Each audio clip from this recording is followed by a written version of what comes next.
Fabulous, guys.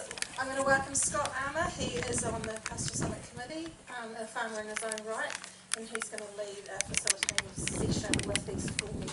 Okay, so they're going to all introduce themselves. Sweet. Well, coming up, guys. I decided that I wasn't going to introduce them. I thought we'll just pass over and they'll introduce themselves. So, Dimarius, if you're up there first with a microphone in your hand. Perfect. There we go. And seriously, there's a few people without hats there. It's pretty sunny, so if you want to come in, there's plenty of seats up front. So feel free. Take it away, Matt. Yeah. So you guys know me. My name's Matt Bosch. I'm the operations manager for here. Just a little bit about me. I was brought up on a dairy farm down in the Wairarapa, one of 8 children, and went to Massey University in 2009 and completed a Bachelor of Agri-Science and finished that. Then after that I went to the UK, had an amazing and unique opportunity in developing a large-scale conversion, and for me that really centred the benefit and the plus of rotational grazing. I came and worked for, well, it wasn't Kotare then, but for these farms back in 2017 and have in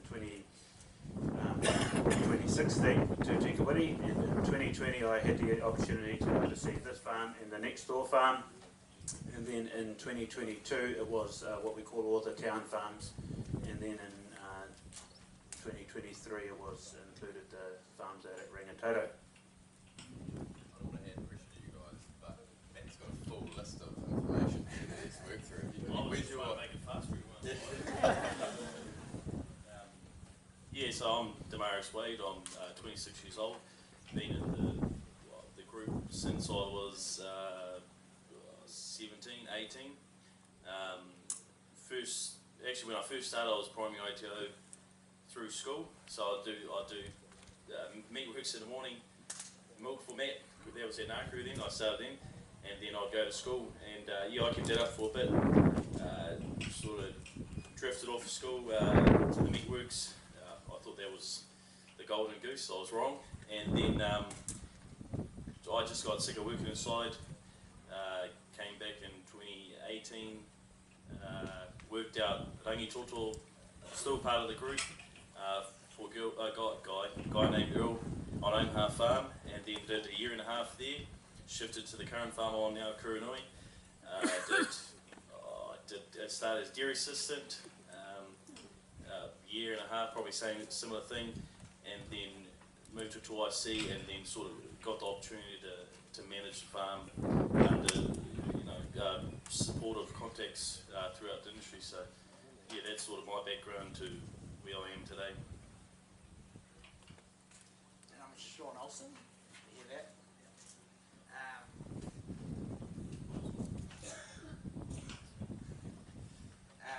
I'm Shaun Olsen. I work for the JDL and the Wallace group, and so it's slightly different to these guys. So the city version of these guys, I would say. I've gone up through the pathways, farm managing, then contract milking. Went up in scale, contract milking from 300 cows to 500 to now 1,000. Started at JD Wallace in 2017 on that 1,000 cow farm, and went there for farmed there for 3-4 seasons. Contract milking, built a bit of equity up, and started equity manager 2 seasons ago, and then have gone on since then to sort of oversee a role for some of the new managers that have come in the last few seasons, and just supervising them and helping them, pointing them in the right direction. Hello, I'm Giles, Bristol. I'm a farm manager at Haurua Pastoral, which is part of Kotare, but not based on Te Kuiti, we're up near Te Awamutu. I went away to university and studied agriculture, and then learned some skills milking cows and went into farm consultancy for 4 years, and then in 2012 got the opportunity to lease a couple of farms over in England, and we worked our way up, me and my wife, through those on a small scale. Got frustrated with the lack of opportunity and decided, right, let's go for it, let's come out to New Zealand, which we've done. And I started managing Haurua in 2023, and then in 2024 went equity manager there. Sweet. We didn't actually want to comment on the city farmer, but Shaun, but the boots are clean comparatively to the other days. So we've got a few questions here, but as in terms of the audience, we'd love to get you guys involved, so we'll start off with a few and work through some, but if you've got some questions, there'll be a couple of mics that'll swing around. So kicking off and try reverse order perhaps. So in terms of the value of what you're doing today to your equity growth, especially so early in your career, and how that's been for you. I struggle with this question. The value really is that I can manage my day-to-day job, work as a manager for Haurua, and that's fantastic. We've got a great team, we achieve great results, and then the investment side of things ticks along, driven by my, hopefully, my attention to detail to do a good job. And it really provides a great pathway for me to build capital to achieve my goals in the future. It allows me to have, as a manager, have time off, regular time off with my young family versus perhaps 50-50 share milking or something similar. I'd be a lot more tied. Yep, and it also, coming from England, it gave me a great opportunity to learn some key skills that I'd identified as perhaps lacking in my skill set. So it's great to come and work with Richard and Harry and yep, learn their skills. Very similar to Giles, obviously, and but I think there is other opportunities, 50-50 and everything, and when I decided equity was for me, there was a lot to do with family life as well. I could get my salary, I could get my time off, and so equity was the bonus at the end of a very good job. I enjoyed the job, I enjoyed pasture-based system, I enjoyed the scale of working with staff, and so it ticked a lot of boxes for me. And in the meantime, you're getting rewarded for all the hard work and effort within the equity partnership that we've got on the Gamma Farm for me.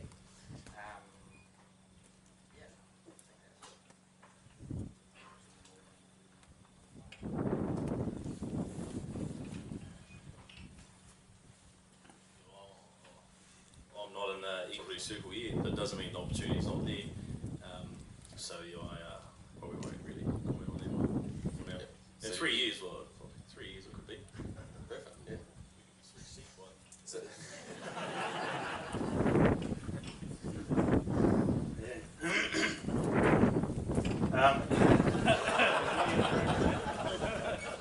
I hope not. Yeah, it's an interesting sort of phrase question. You know, like the value of probably starting right back, and I don't know if it's helpful to anyone, but it probably was helpful to me as I wrote this answer down a little bit. My wife is here, so I've got the microphone and she won't get it today. So we started life together in 2011 with no money, and I was in 10k in debt to my father-in-law. So that's not a nice position to be in when he's got one above you. But we paid off that debt pretty quick. We've always sort of been focused on you know, just living within our means. You know, we never so we've always been very cautious with our money. The brand new stuff that we brought was about 5 years ago, and that was a dining table. And then one of the other things I remember was, that was quite early on into our marriage life, was I had this credit card. I had this credit card and I wasn't using it, but somehow I think I had to pay a $4 monthly fee or subscription for it, and so that was $48 a year, and somehow I had to cut up the card and not have that expense. So there was always, we're wired around sort of debt repayment, or not debt repayment, but just being savvy with our money. And then our day-to-day job and our professional growth, we've always looked to align ourselves with good employers. Had a real huge opportunity with my employer in the UK. He gave us gave me a lot of wriggle room and opportunities to learn and to grow professionally. And then aligning, and we met Richard there, and then aligning ourselves with businesses that make money, and sort of, you could say, some years they've made money on the smell of an oily rag. So that's sort of a pretty neat business to be associated with.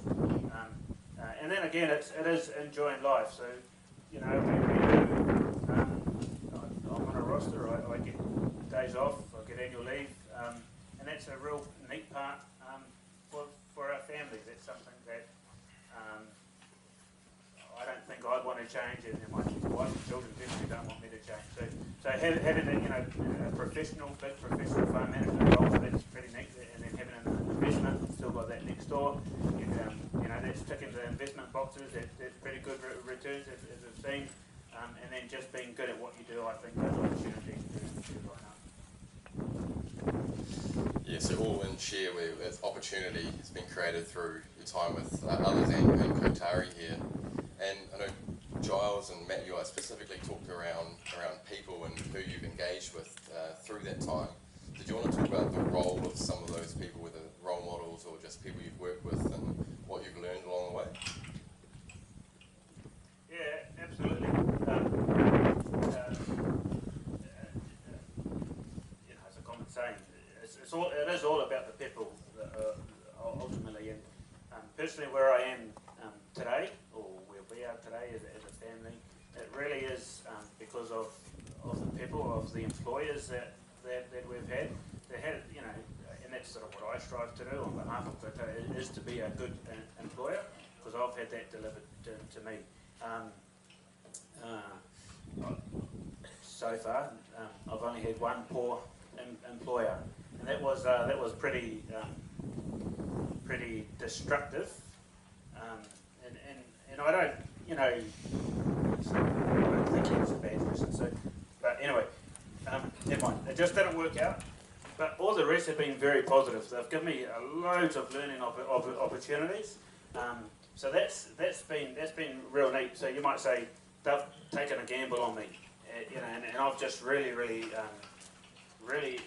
it.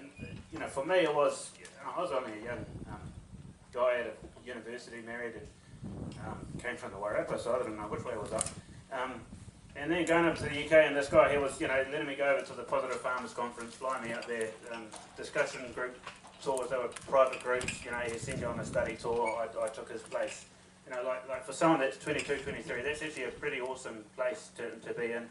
And then you were connecting with farmers who had, so we were connected with the grazing group over there. They were all guys that had analysed, looked at their businesses, and they knew why they were farming. So connecting to that sort of passion and enthusiasm as a 22, 23-year-old was pretty awesome for in my experience. But it's not only your superiors; it's also like on the farm team. A little bit what I miss in this role, because I don't have a specific farm team. But when I was managing the farm, it's fun waking up in the morning and milking with who you're rostered on with. You can always learn something, and that's I call it the DNA of Kotare Pastoral. It's always been it's what the owners do. They talk to every single person at the Christmas party. There's no dumb idea. No one owns a good idea, and it's that approach. That's sort of what I've tried to learn and try to do as a farm manager. And one of the rewards that came out of that, and I don't know, we had a real green team, it was as green as mustard, but you know, they must have been paid too much, but you know, they went in and shot my wife and I a dinner out, you know, and that was pretty special because, you know, we'd put on a lot of things for them, and sometimes you saw that it was just like water off a duck's back, you might say, but that appreciation. So that's pretty cool, you know, it's the employers as well as the, the staff that you're working alongside with, and the ones that you also give the opportunity to lead. So to me, that's been a real message, you know, that's part of my whole industry walk.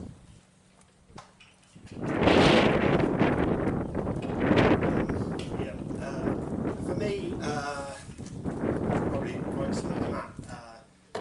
Mentors have been quite important to me, to be able to learn the right skills from the right people, work for good people, and for me, I take real pride in doing a good job, and I think that's something that was taught to me at a young age, and I'm adamant that I will carry that through my career, and that can be great because I take great pride in every job I do, no matter how big or small that might be on the farm. I get a sense of reward for doing a good job, and watching those within my team flourish, which we've got quite a positive mentality around the farm. We will help each other out, and I'm keen to pass on those skills and knowledge to the people underneath me and see them progress, as people have done for me.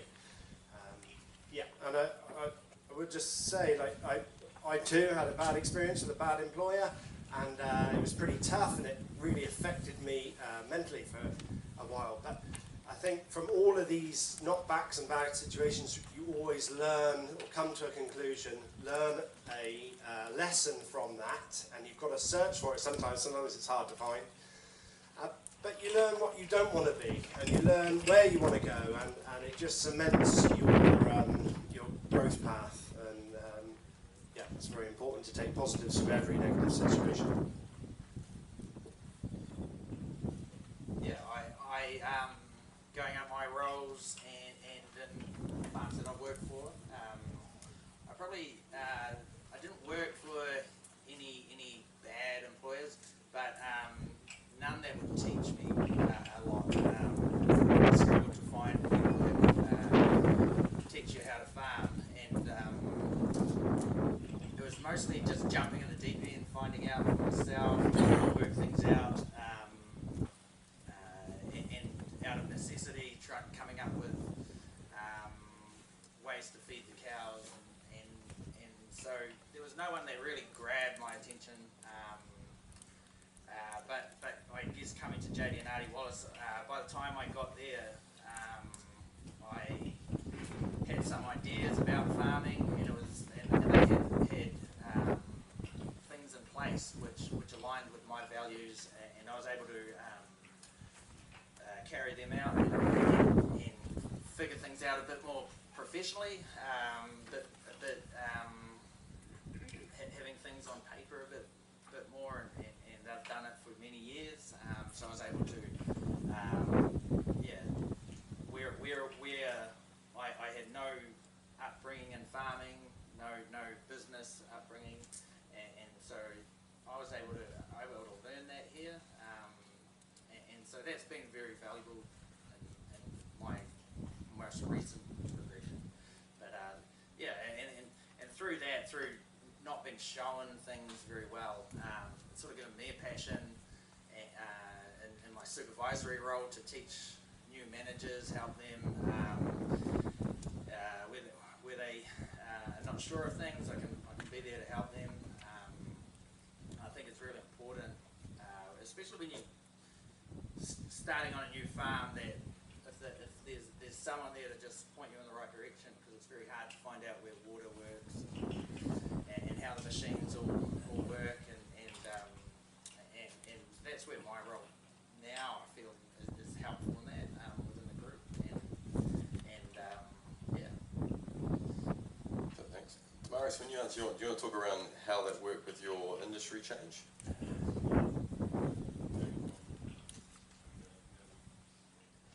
No, just how switch from... Oh, yeah. Yeah, so when I first started farming, Rangi Total, I had a very difficult guy I used to work for. Not a bad farm at all, just he wouldn't teach me anything, because I was probably seeing it shaking dumb. But I was very motivated to really work and learn the ways of farming, because it's the same thing, I didn't have a background in farming, I've just for some reason always wanted to do it. So yeah, I had a really hard time learning off him. I used to ask questions like, what do you feed a cow, how do you feed this? And he used to tell me, it's just gut feeling. So I used to go, oh, what's that mean? Where do you find that in the book? So that was hard, same thing with a lame cow. Can I do this lame cow? Nah, you can't do it like me. So, and but then, that was probably the fortune of moving farms to the next one just next door, and, going to a whole different, a different manager under his wing, and he sort of just threw you in the deep end, and he built me up, very good to a robust level. And the key thing I had, was I was driven and passionate about it, and that sort of got me to where I am now. And then another manager who was the same thing. It was the first one was basically on farm, physical. He liked doing everything hands-on, and then I had a cows and grass manager who just was the opposite, wouldn't do shed cleaning or maintenance, all of that. But I got the benefit of both different managers, and that sort of shaped me into, as a manager or as in a leadership role, I value people very much underneath me or beside me, I should say, and that's just where I think that the value is being able to, them to learn off you in different avenues, but also they take a leap of faith and they do things as well to feel comfortable, get thrown in deep end all the time. Yeah, awesome. Thanks, guys. It's amazing how, everyone would have had them just a tough employer or a bad employer or something. It's much of a pain in the arse, so you learn so much from them, and sometimes just not what not to do. Probably a little bit of a different question in terms of, and I might throw to you, Giles, for the explanation around the equity piece here, but yeah, obviously these guys, for the most part, have got an equity model, which is quite unique here. I think it's quite unique. But the question, after Giles explains how it works, is around how you guys provide value to Kotare and how Kotare provides it back, and how that relationship works with as a minority and majority sort of shareholder. Okay, yep. So I've just got involved in the equity partnership at Haurua. It's a lease farm running under its own identity, which makes it relatively simple to explain to you, which is why I've got a short straw. So the business was valued completely, cows, machinery, as you would value a normal business, and then I bought my share, which is sort of 15%, and for that I get 15% of the profits, 15% of the share dividends as my return to then pay off some capital. So I didn't have all the money, so I borrowed some of the money. So I pay for the interest part of that loan through my wages, my day-to-day manager's wages, and then any dividends that come to me or profit shares, then I pay back the capital, and we just keep rolling along like that. In real value within the wider group is that Kotare had access to Kotare's lending and bank managers, so I was able to get, as a real sweetener, a real bonus, I was able to get very good lending rates on my loan, and I think it's probably worth mentioning that they're happy to work with the right people. So if the right person shows the right aptitude, then they're prepared to back them and do everything they can to keep you in the business. Now, my day-to-day role, I give Kotare 100%, and as an equity manager, I really am incentivised to drive productivity and efficiency. Yeah, and I know Richard said before that he sees these excellent managers doing 90% lift, 5–10%, just absolutely get humming when they get equity because they've got that skin in the game. So I provide that, and they provide me access to a fantastic capital yield. Very well said. Yeah, and I find that all your hard work gets noticed within equity. Where with contract milking, your ideals don't align with your time. So for contract milking, you're charging ahead, trying to make as much milk as you can, trying to reduce your power and fuel and all your costs. But with this equity model, we're able to align our values where it comes down to every part of the business. It's always hard when the cows are leaving farm due to a drought or something, and you're making less milk. You're a contract milker, but with equity, you see the value in the cows are being sold, and that becomes part of your bottom line.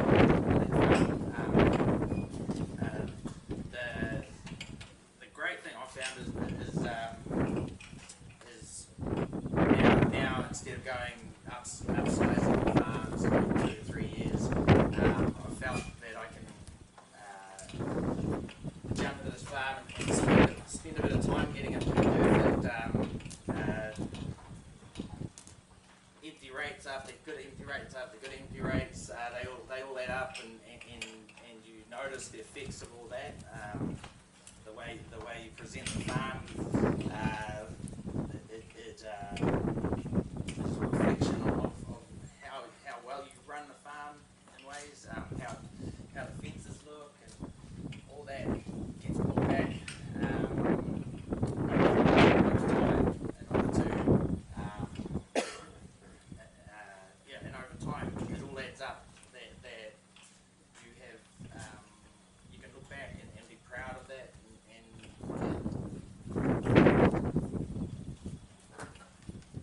I've been given the hurry up, I don't know if you guys noticed. So we might just skip to the last question because I know this was Matt's favourite question, so we'll pass on to him. So how did you measure success, and did that change for you as you progressed through your career? It's my favourite question because it's my question. No, I just really enjoy asking questions and waiting for the answer until I figured that I had to answer this one myself. I suppose success, success means different things for different people. But I've just sort of felt through my journey as like I mentioned it earlier before, I don't have a team anymore. You're working alongside with a lot of managers. You're leading from the front, but in a different way. So that sort of really hit me a little bit through the spring because all those farms were fully managed, and no one was going rogue just at the minute. And so so where do you get your big dopamine hit from? When as a farmer you're passionate about sow count, passionate about harvesting grass and setting up the right the breaks in the right way, and then further on your empty cows, and sort of even some of the big things like I was quite involved in Kuru, and you could just see the herd improvement year after year, or even twice a year when you did your early culling. And you knew that you weren't milking below average anymore because she had gone, and that got, and I got pumped by that. Or you do some of this drainage work and the stuff where you only could graze for 3 months of the year, you're now grazing for 12 months of the year. That was all exciting, and you're in it every day, and you're getting these big dopamine hits, and and then all of a sudden, poof, it's sort of a little bit gone because you're across a lot of farms, and you can't be so personal on the farm, you might say. So that sort of has changed, shifted my view a bit, or I've had to redefine success and say, you know, what does it look like? You know, writing budgets for a day, you know, that doesn't give me the same dopamine hit. But, you know, the success of that is the implementation of that plan. The implementation of that plan actually just takes a lot longer to fulfil than your day-to-day managing. So that's probably something that I've, you know, that I've sort of struggled, not struggled, but that I've had to work through. So I've had to redefine my identity as a dairy farmer, maybe, or redefine what success was for me. And it was just interesting. I never thought that I'd, you know, not be hard, but you know, never thought that I'd even consider that as an issue as the professional management jobs got bigger. I should throw to you before we go to the audience. Oh, man. You want to? Yeah, we discussed this earlier. It was success for me. Same thing with me. It's changed over the years, especially being a young boy farming. You know, you wanted to get paid the most money. That sort of work less was the philosophy. And then you sort of grow up, and then, you know, success to me is farming. You know, there was 10 by 9 siblings. You know, with a single mother. So success for us back then was just something that's more than enough. And today I feel like I've become something, especially out of the 10 children. I'm probably surprisingly the better off one. And yeah, so that basically at this moment in time, you know, I know there's room to be more successful, and you know, I'm not really in a rush. I've got a partner with 2 kids.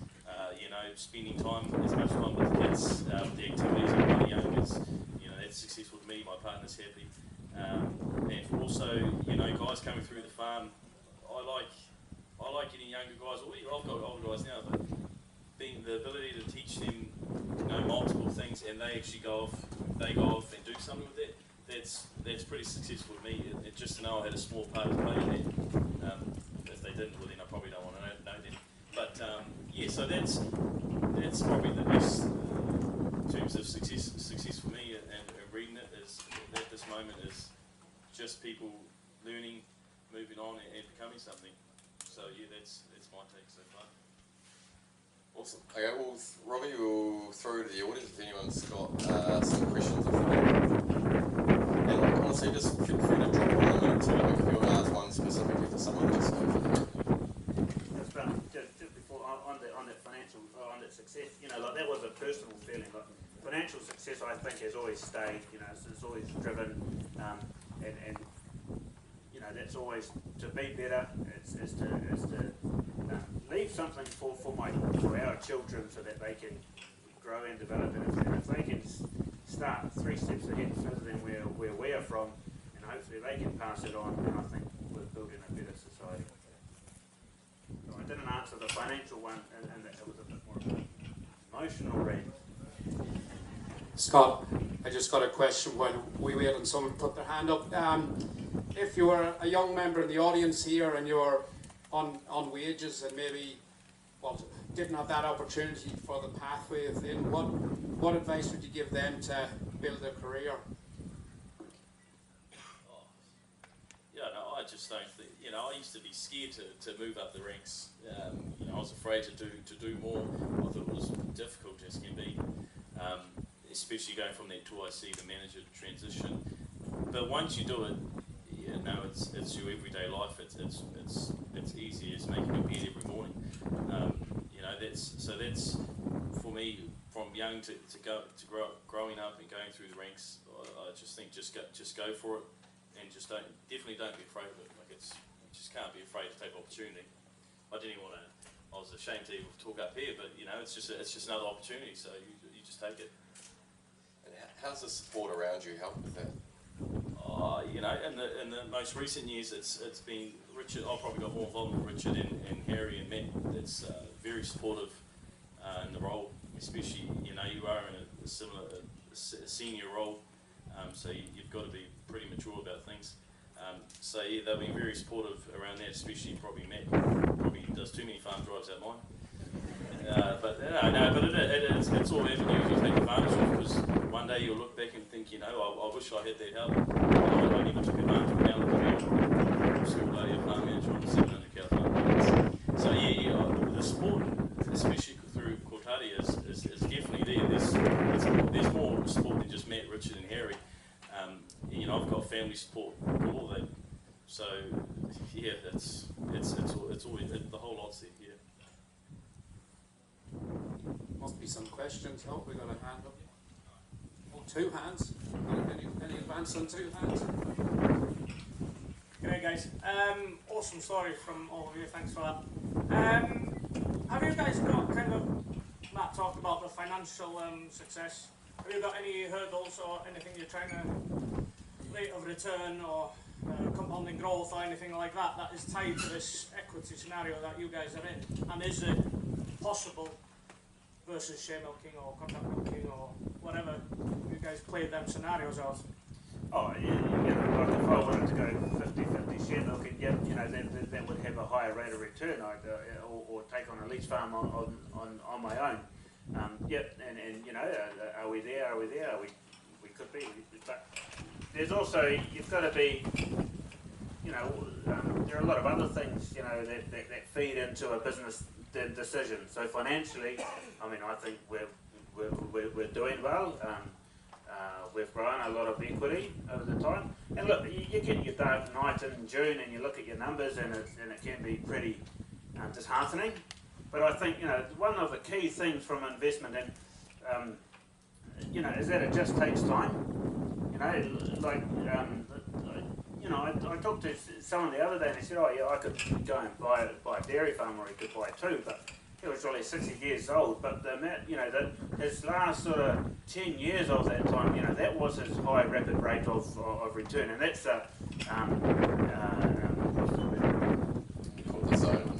yeah, compounding. So Paul Bird always goes on about it, eh? Compounding, yeah. You know, but compounding on $1 doesn't feel much, but compounding on $1 million, you know, that feels better. So we'll get there.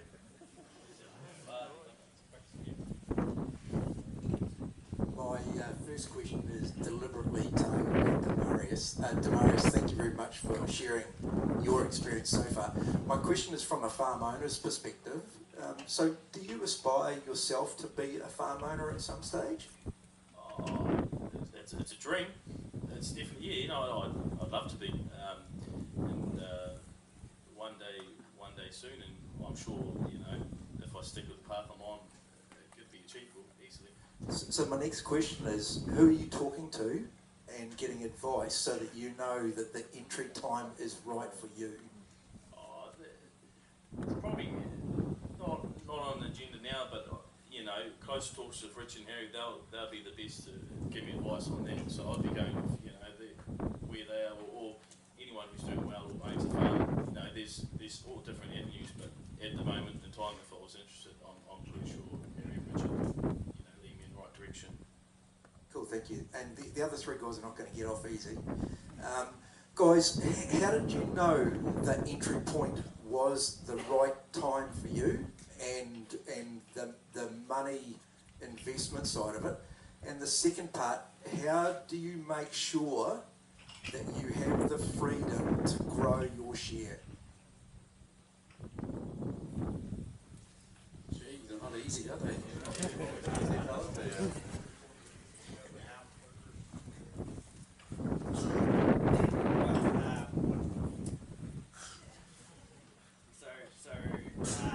I guess the entrance point was offered to me, and I had already been working on my day-to-day within contract working. I was able to build a bit of equity through that, and so it was a very comfortable decision in the end, because it just ticked so many boxes in my day-to-day life with my family, and didn't want to be too stretched, but at the same time, it is a big role with, and you know, 1,000 cows isn't easy. So yeah, it stretched me enough, and I was happy with that return that we were going to get. Yeah. What was the question?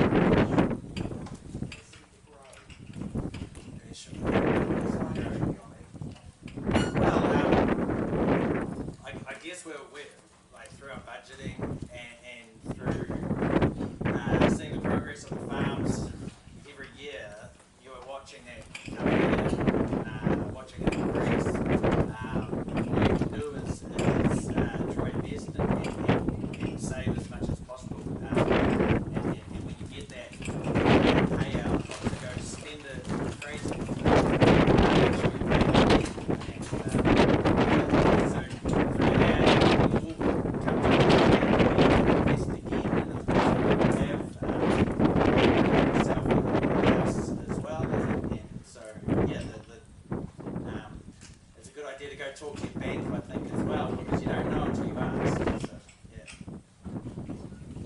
And on that point as well, Richard spoke earlier about and Harry about the Kotare growing. So there are opportunities coming across their desk regularly, new farms, bigger farms.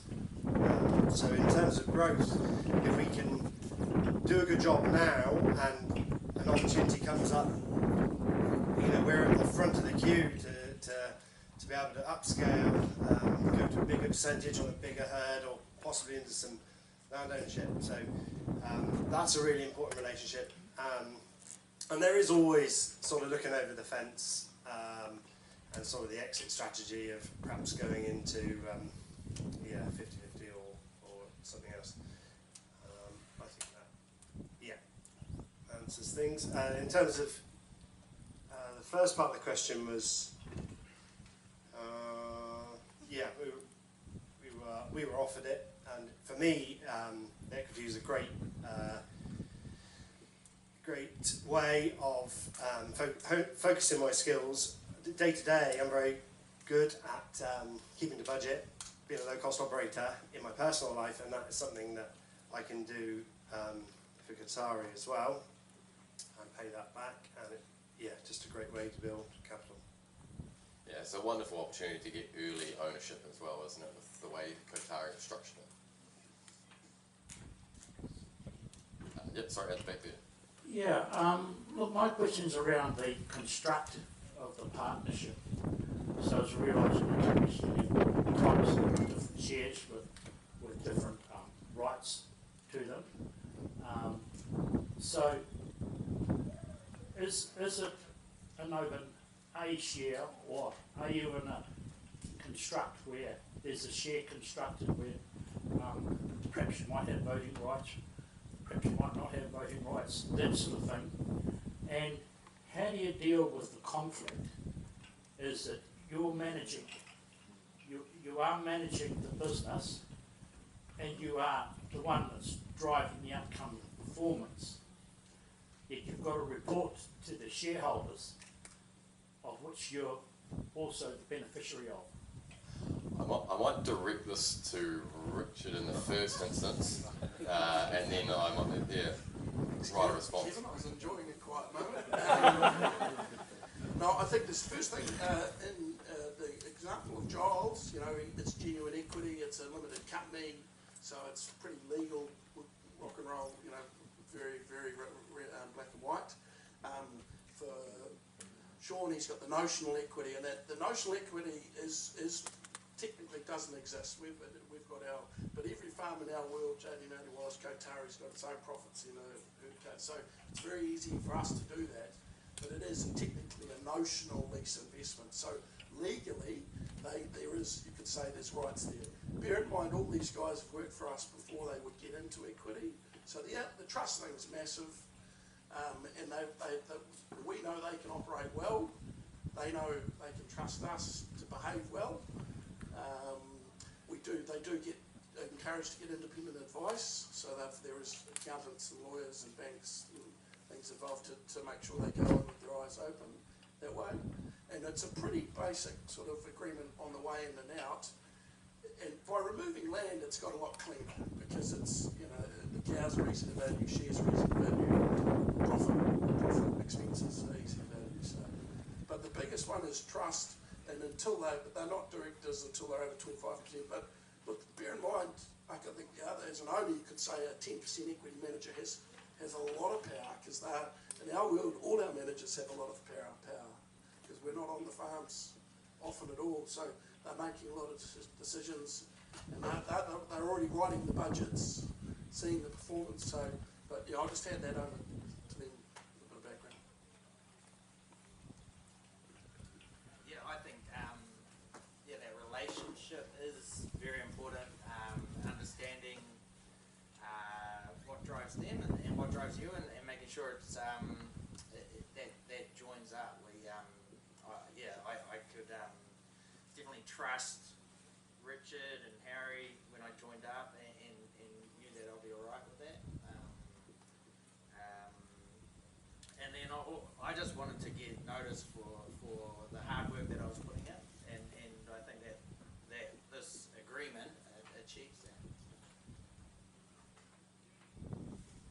the alignment piece is very important. So before when I went into equity, do I like the system? Do I like how they run? There's no meal feeder, there's no feed pad.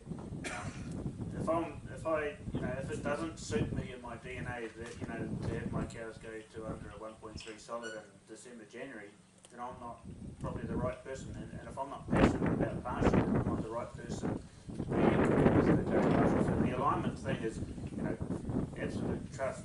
On it, but any business arrangement is.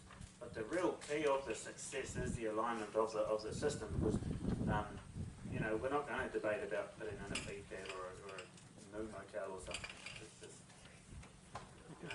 and even machinery. When you see it all budgeted for, and when you see some of the drivers, you wish you had no tractor.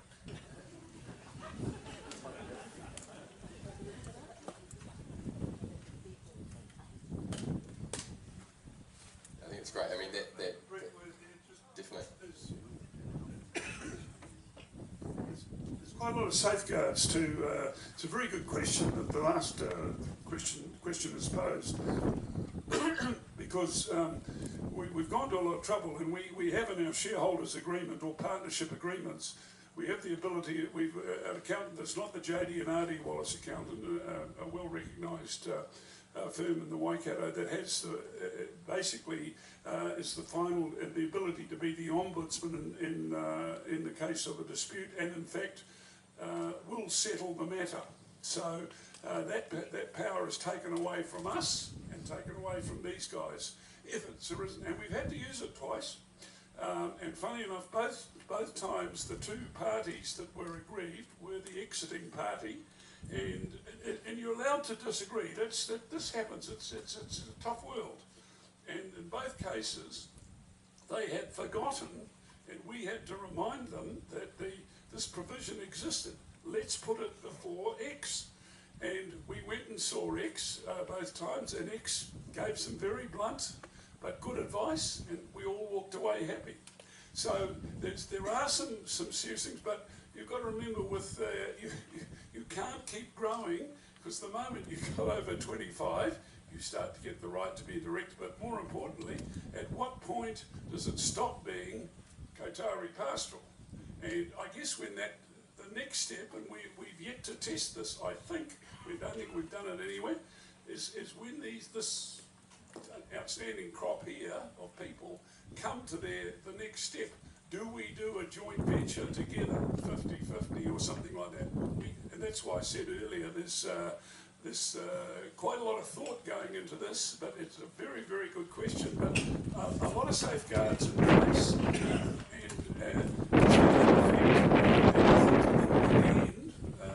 if any one of these was a technical term, an aggrieved shareholder, or somewhere where the major shareholder is bullying the lesser shareholder, the law of the land does come into play as well. So there's a lot of protections. If we behave badly, our reputation is shot to do it the next time round. So I think it's pretty well covered, but any structural changes are always welcome. Awesome. Anybody else?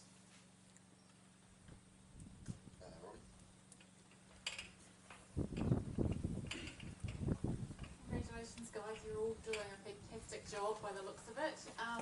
Just one question on training. You all came from very diverse backgrounds with different knowledge and experience and ages. Does the entity you work for provide sort of standardised training systems for people? Especially I'm thinking the HR side of things, the budget manager, the financial stuff. It's quite a lot to give to a young manager, 26.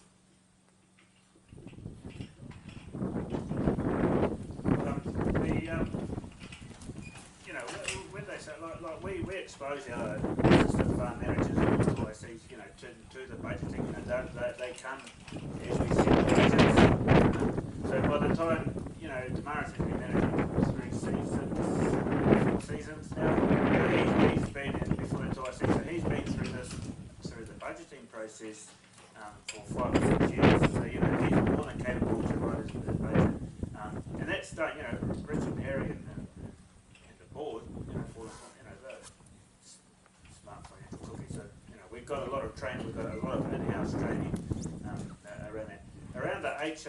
Around the HR piece, you know, we've put up and coming managers on leadership courses.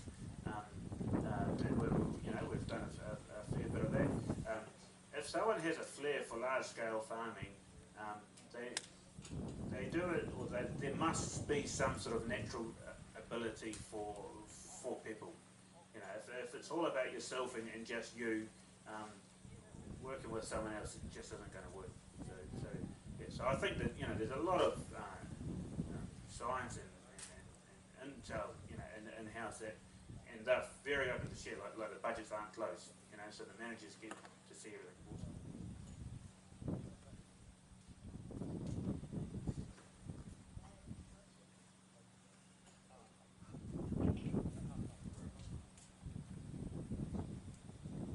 Right, okay, thanks everybody, and thank particularly to Giles, Shaun, Dimarius and Matt up here today.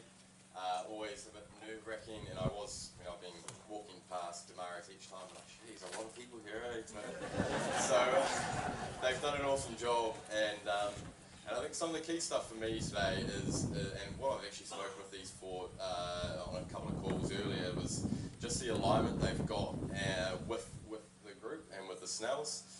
And it's, I think Matt said it quite well with that Kotare DNA. You know, it's a wonderful opportunity you guys have been given, and there's an interesting question around growing on your own and growing with the group, like Kotare or JD Wallace, and how those different unique opportunities can arise and how they can work. So I think you've given everyone a bit to think about. But yeah, thank you very much. So if you give me a round of applause for these four boys.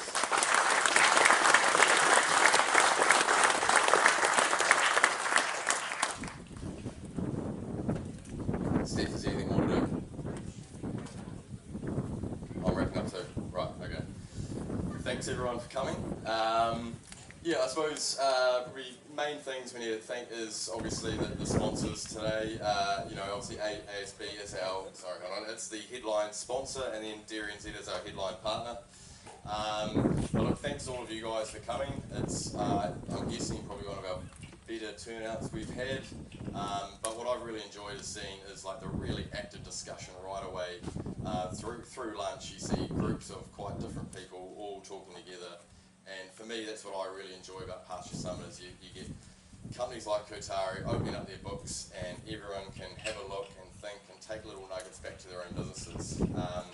So a big thanks to all you guys for coming. Thanks obviously to Robbie and the Pasture Summit committee, and obviously particularly to the likes of Steph and Anne from Dairy NZ who do a hell of a lot of work from this. So otherwise, a big thanks to everyone involved today, and the Snells particularly.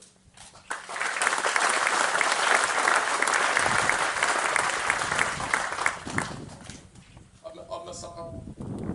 We really value your feedback, and I'm an achiever, so I like to always do better, and we're only going to do better if we hear that from you. So please, whether it's negative or positive or something we're doing really well, jot it down in these books.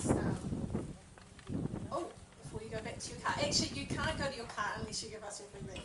Thank you everyone so much, and we'll see you.